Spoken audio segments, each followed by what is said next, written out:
ನೋಡ್ರೋ, ಕಾರ್ಯಕರ್ತರ ಕಣ್ಣು ತುಂಬಾ ನೋಡ್ಕೊಳ್ಳಿ, ರಾಜಕಾರಣಿಗಳ ಮುಖ ಒಮ್ಮೆ ಕಣ್ಣು ತುಂಬಾ ನೋಡ್ಕೊಳ್ಳಿ.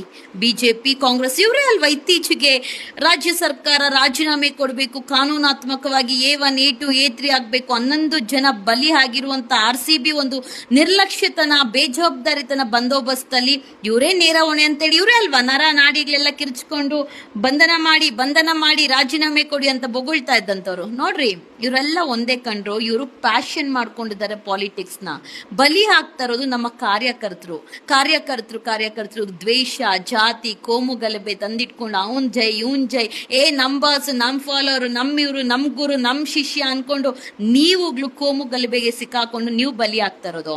ಕಾರ್ಯಕರ್ತರ ನಿಮ್ಮಿಂದ ನಿಮ್ಮ ಹೆಂಡತಿ ಮಕ್ಳು ಎಲ್ಲಾರು ಇವತ್ತಿಗೂ ಕೂಲಿ ಮಾಡ್ಕೊಂಡಿರ್ತಾರೆ. ಯಾರು ಲಕ್ಸುರಿ ಲೈಫ್ ಲೀಡ್ ಮಾಡ್ತಾರಲ್ಲ. ನೋಡ್ರಿ, ನನ್ನ ಮಕ್ಳೆಲ್ಲ ಒಳ್ಳೆ ಲಕ್ಸುರಿ ಲೈಫ್ ಲೀಡ್ ಮಾಡ್ಕೊಂಡು ಜನರ ಜೀವನ ಜೊತೆ ಆಟ ಆಡ್ತಾ ಇದಾರೆ.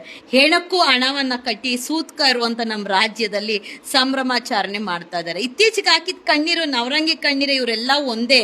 ಇವರೆಲ್ಲ ಕಾಣದ ಕೈ ಅನ್ನೋ ತರ ಆಡೋ ಆಟ ಆಡ್ತಾನೆ ಇದ್ದಾರೆ. ಬಲಿ ಆಗ್ತಾ ಇರೋದು ನಮ್ಮ ಕಾರ್ಯಕರ್ತರು, ನಮ್ಮ ಜನರು. ನಾವು ಬದಲಾಗ್ಬೇಕು. ಇತ್ತೀಚೆಗಾಗಿದ್ದಂತ RCB ಒಂದು IPL ಕಪ್ಪು, ಏನೊಂದು ಕಪ್ಪನ್ ತಂದ್ರು, ದೊಡ್ಡ ಕಪ್ಪು ಚುಕ್ಕೆ ಇಟ್ಟು 11 ಜನನ ಬಲಿ ತಗೊಂಡು ಅಮಾಯಕರ ಪೊಲೀಸರನ್ನ ಅಮಾನತ್ ಮಾಡುವಂತ ಕೆಲಸ ಮಾಡಿದಂತ ರಾಜಕಾರಣಿಗಳು ಇವರು ನವರಂಗಿ ಆಟಕ್ಕೆ ಇನ್ನೆಷ್ಟು ಜನ ಬಲಿ ಆಗ್ಬೇಕು. ಇನ್ಮೇಲಾದ್ರೂ ಬುದ್ಧಿ ಕಲಿರೋ. ಇವರೆಲ್ಲ ಒಂದೇ ಕಂಡ್ರು. ಬಲಿ ಆಗೋದ್ ಕಾರ್ಯಕರ್ತರು. ಬದ್ಲಾಗ್ರೋ. ಈ ರಾಜಕೀಯ ಪಕ್ಷ ಬಿಟ್ಟು ಹೊರಗೆ ಬಂಡ್ರೋ ದರಿದ್ರ ಸರ್ಕಾರಗಳು.